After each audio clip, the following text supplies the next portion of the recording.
Hey kittens, greetings and salutations. So I am in Washington. It's the end of September and I've been up here since about the 18th. So 10 days. I spent most of that so far visiting with a friend of mine that I've known for almost 4 decades. And so they're now on vacation and I'm dog sitting and house sitting while they are cruising along the eastern seaboard and up into Canada and then flying back around the mid-October. So I'm up here to do some writing and I'm very excited about that. And I am having some a little bit of struggle. I mean, it's beautiful and it's so green up here. It's absolutely gorgeous. But there are quite a few mold spores up here. I'm in Shoreline, which is just north of Seattle, and just a little suburb outside of Seattle. And I am definitely having some memory issues already and some body manifestations of the struggle that can be ongoing, especially if you've had a previous mold exposure and you are now susceptible to that and very sensitive to mold in your surroundings. But one of the things I wanted to talk about, there's actually a couple of things and I've forgotten what the other one was, but now I'm going to talk about this one, is the intuition dial. I think I've talked about this maybe in another video around my intuition and how I had dialed this down for a little bit. And I did that when I was in Colorado. I went to Colorado in 2011. From 2012 to 2016, I was getting a bachelor's degree, and I dialed back my intuition so that I wasn't picking up on people's energy and, attracting clients. I didn't want that to be my focus, and that wasn't why I was there. It wasn't my focus. I wanted to stay focused on school, and so it was really important for me to not be getting intuitive hits about people's health and how to help them, and it wasn't my goal. And so I turned my dial down before I went to Colorado, right before I left. And although I did do some work with people, I kept it very basic and very simple, really not a lot of energy work. It was really just Tuina, which is so automatic for me. It's based on very specific pieces of information, which I can process pretty quickly and put together a treatment plan. So it's not intuitive to the same degree that energy work is. It's intuitive, but in a different way. And when I came back from Colorado after my graduation, I kept that dial down for a reason. There was a lot of stuff going on emotionally, spiritually, physically in my family. There was a lot of illness, there was a lot of conflict. And in order to protect myself, I stayed really low key with the energy, right? Just kept that dial low. But I also didn't integrate. I hadn't integrated my experience from my 4-year degree into my daily life. I was still like running around. I jumped right into a master's program, was there for 3 days, had to switch that, jumped into a different master's program, did that for a year. That was a shit show. I think I've talked about that. And switched to a different master's program. I literally started 3 master's programs in 2 years. And then abandoned all of them. But I recognized in the last probably year, let me let the dogs in, hold on.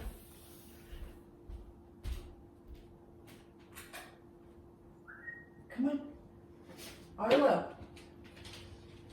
Arlo, come on. Good boy, come on.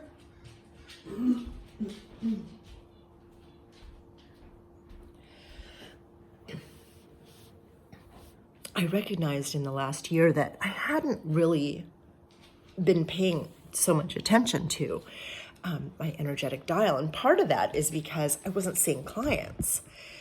But I forgot about my own life.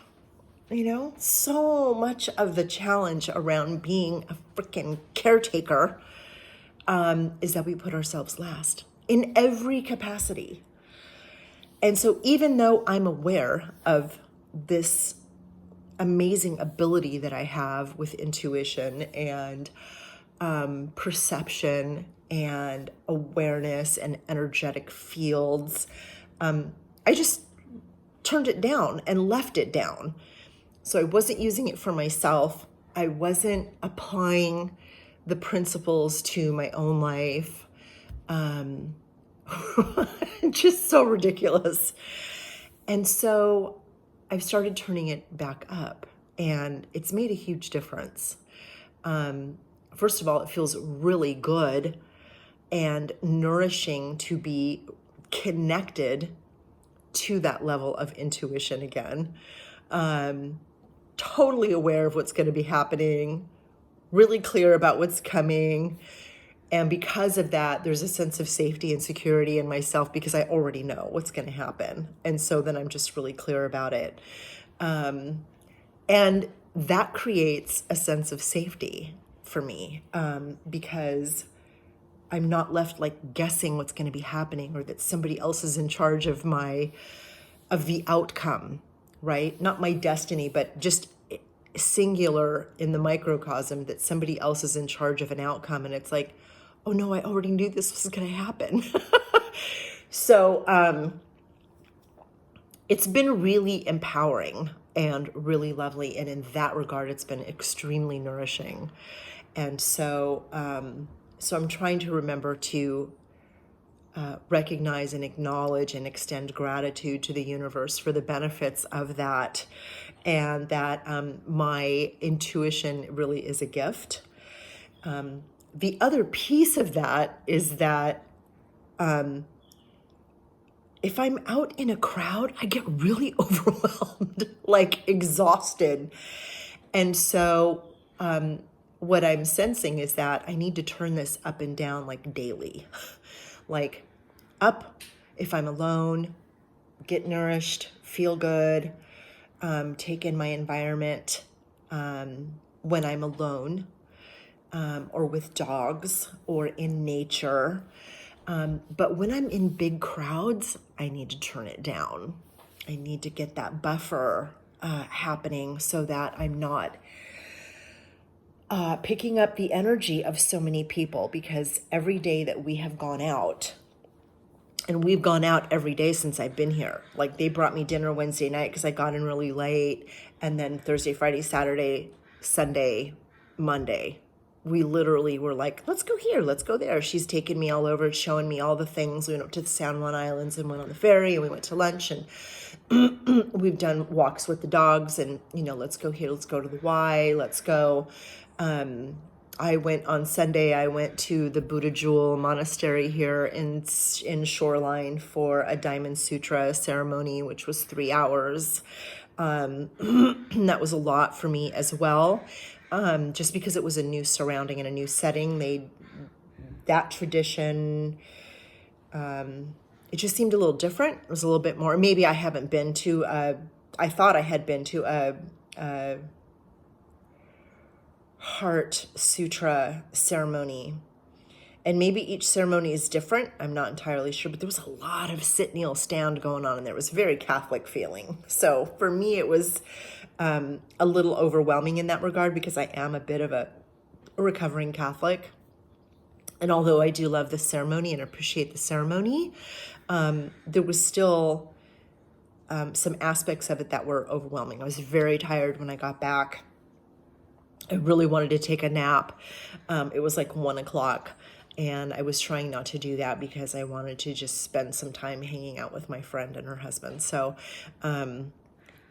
things like that. There was one morning we went to the farmer's market in Seattle, which is right on the pier. And it's a big deal. It happens every day. and it was super crowded, and there were a ton of people, and I really wanted to look at everything, and I wished I'd had like $1,000 to buy some really cool shit. There were a lot of really beautiful handcrafted items and so many just clever things to look at. But there was a lot of art. I mean, it really is an artisan's farmer's market, and so much incredible woodwork and glasswork and pottery and jewelry and paintings and so many art pieces. It just really was fantastic. And I was exhausted by the time we left. And we weren't even done yet. We went to this incredible Starbucks, which I don't really like Starbucks, and I'm very much against their political contributions and some of the other things that are happening with what they're doing, and their link to the atrocities in Gaza right now. But this was unlike any Starbucks you've ever seen. And in that regard, apparently it is a big deal to go there.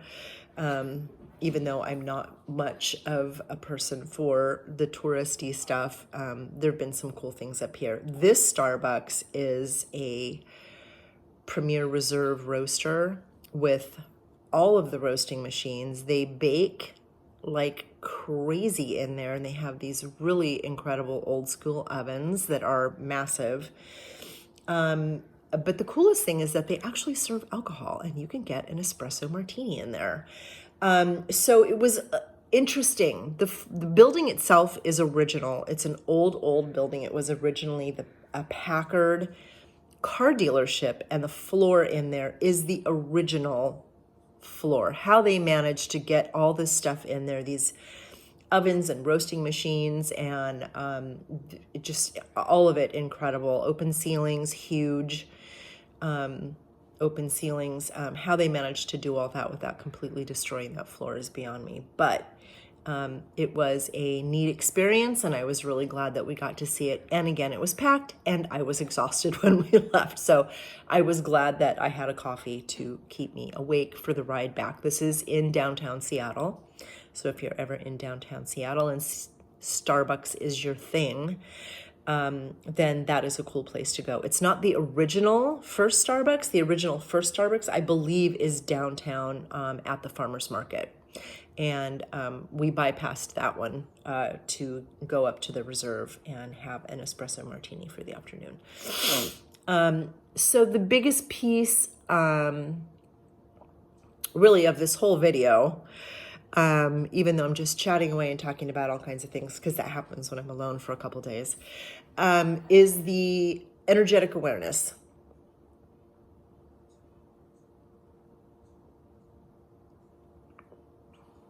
And the awareness that I have about managing my intuition and turning it up when I'm alone and being nourished, and turning it down when I'm in crowds or going to a particular place where there isn't going to be a lot of nature or there isn't going to be a lot of nourishment, rather than making that decision out of fear. It's really about managing resources than it is anything else. And I think it's important as energy workers, as empaths, especially empaths. I am not an empath to the same degree that I have worked with empaths who are so sensitive that if I'm sending energy from across the room, in the past, I've had a tendency to send it too hard and too fast, and they can feel it immediately, like cringe effect, that it's so sensitive for them. But that also reminds me that I have a lot of power, and that power can be used in a lot of ways, and to be mindful with that power, that I can use it for good. And I can also use it to harm people, and that's not intentional, but that the energetic field that I send out can be harmful to people who are extremely sensitive. And so I have to get to choose to want to be mindful with that. And so, hi, it's cold out there, huh? So, just being aware. There are probably a ton of empaths and energy workers that already know this, but I'm a slow learner. I don't always learn very quickly, and I learn by doing, so it took me a long time to figure this out, and I may have heard it way back when during my training, but it wasn't something that stuck. And so here we are again. It was something that I probably needed to learn, experience myself. And I'm very grateful that I've had, hey, no, Coco, no, you stay here. You're not supposed to be in there. Mama said you're not supposed to be in there. It's important to know that for myself. It's one thing to know it for another client or to be aware of it in a teaching perspective or something like that. But I just never really thought about it outside of the context of working with clients and how to use that in my own personal life for my own well-being, because that's just not how, it's not my culture. It's not what I was trained to do. Everything was about external. Everything was about outside. Everything was about other people.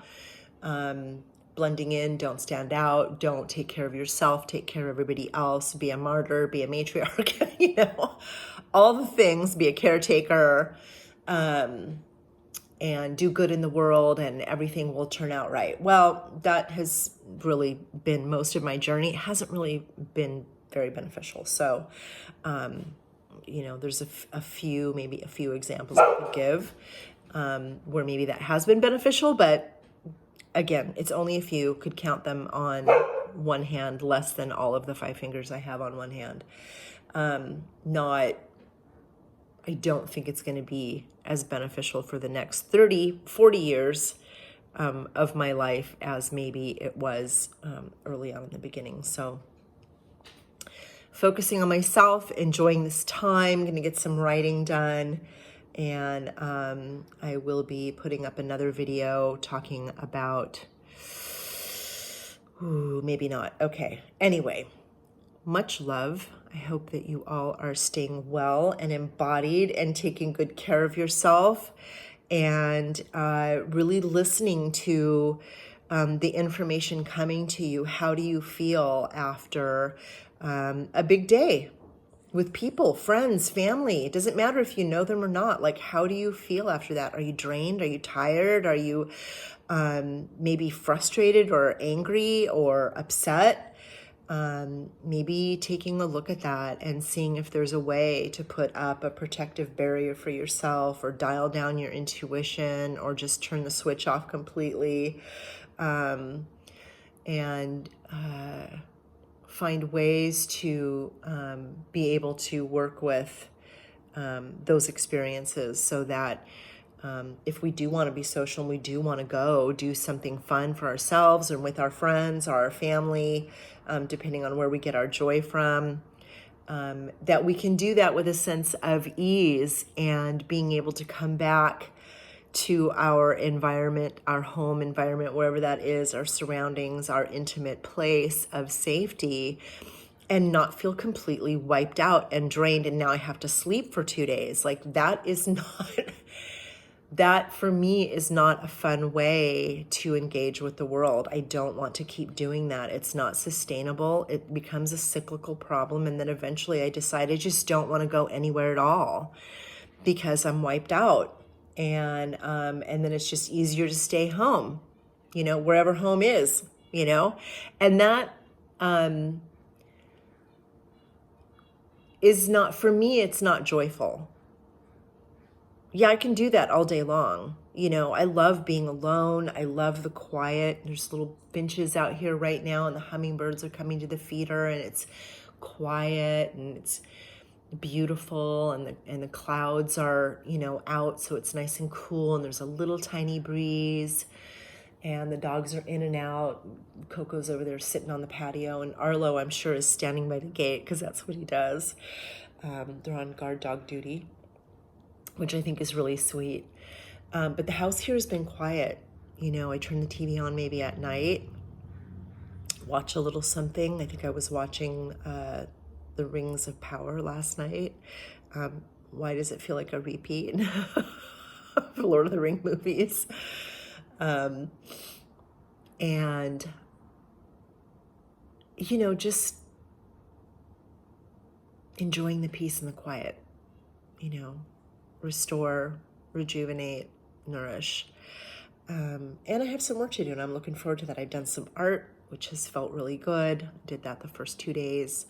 And but now it's Saturday, it's time to write. So I just wanted to share that about the energetic awareness I was having around the dial. It's just not something, again, that I'd ever really even considered as a possibility for myself and utilizing in my own life. So what a gift this tool is. For those of us that feel like, hey, I just can't be out there in the world. It's just too hard. It's just too hard. It's uncomfortable. I'm so exhausted. It's draining. I hate people. I hate being in crowds. They're really annoying. And it just hurts. It hurts my mind. It hurts my heart. It hurts my body. It's exhaustive and draining. And so maybe working with a dial of some kind, some way to adjust our level of exposure to the energy and the energetic forces in the world, where, hey, if I dial it down just enough so that if something is coming my way and I need to know that it's maybe not safe, that's one thing, maybe like that would be a 1. But to have it up to a 9 or a 10 or a 15 or whatever we consider like our full dial, if it's 1 to 100, even if it's 1 to 10, 10 being the highest that we would go, turn it down to a 1. I'm out in a crowd. I'm with a bunch of people, but I'm also with a friend, and we're kind of checking out our surroundings. And I have a prefrontal cortex. I'm able to see what's happening around me. But energetically turning it down to a 1 so that I'm not literally bombarded with everybody's energy and thoughts and illness and confusion and suffering. I'm just not picking that stuff up. I'm just not feeling that, right? Because I don't need to in that setting. This is a social setting. I'm not there to work. I'm not there to help people or work on people. I'm there to have fun and enjoy my surroundings. So a 1 is like a safety. And when I'm maybe socializing for a business event, maybe turning it up to a 4. So that I can, or a 5 or a 6, so that I can pick up more of that. Ooh, there's somebody I want to talk to. I like that person's energy. Or maybe a social setting that's like, I want to make some new friends. So now it's at like a 6 or a 7. And, I just want to meet some cool people. And I want to pick up on their energy, and I want to really be tuned in to who this person is energetically. And then if I'm working with clients, it's obviously going to be a 9, or a 10, depending on the client. I need to be present and pick up on everything for them. And, it's important for me to recognize that I have the ability to make these adjustments as they're needed throughout the day, not just for one day, but that I have the ability to tweak this knob, this dial, to any level I want it to at any given moment. I'm in a business setting and all of a sudden there's a social situation and that person has bad juju. If I can't remove myself immediately, I'm just going to turn the dial down. Just turn the dial down. and using visualization. I know there are some folks out there that don't have this ability, but if you do have the ability to visualize, to use that as a tool for making that adjustment. Whatever works for you, you know, if it's, you know, a place that you touch yourself, like your arm or your hand, if you do stimming, if you are holding your thumbs. Some people massage their ears as a way to just kind of get grounded. Some people will just take a little walk. I'm just going to remove myself and go to the bathroom or come back, or I'm just going to step outside. Some of us smoke, you know, some of us need to do that. So if you need to step outside and have a cigarette, like whatever it is that you need to do, this is something that you can incorporate, I feel, into your toolbox. You know, you can use this, pair this with other things, and really create a beautiful, well-rounded way of navigating social situations. And if you find that it's not working, then don't do it. You know, I'm not saying that it's going to work for everybody. I'm saying try it. And it is something that can be layered or paired with other resources. But if you find that it's not happening, it's not helping, it's not working for you, then put it down, drop the project. You know, I mean, that's the great thing about resources and tools, is that we get to, hey, Fui, Coco, come here. You know you're not supposed to be in there, boo. She went in her daddy's room and chewed up something the other day, so I had to close all the doors. You know, that's the great thing about resources, is that we get to try them and see if they work. And if they don't work, then we just don't use them. You know, we just move on to the next thing. So that's part of the reason I'm sharing this, is that, you know, it might work for a few of us. And certainly I like to be in settings where my body feels nourished and I'm taking care of my body, and where I have the ability to listen to my body and use my resources that that I've been gifted with in this lifetime. And my intuition is one of them, and I use that in a particular way. And so being able to apply that gift to my own life, wow, what a blessing. You know, and I'm just sad that it took me so long to figure it out. But here we are. So take good care of yourselves.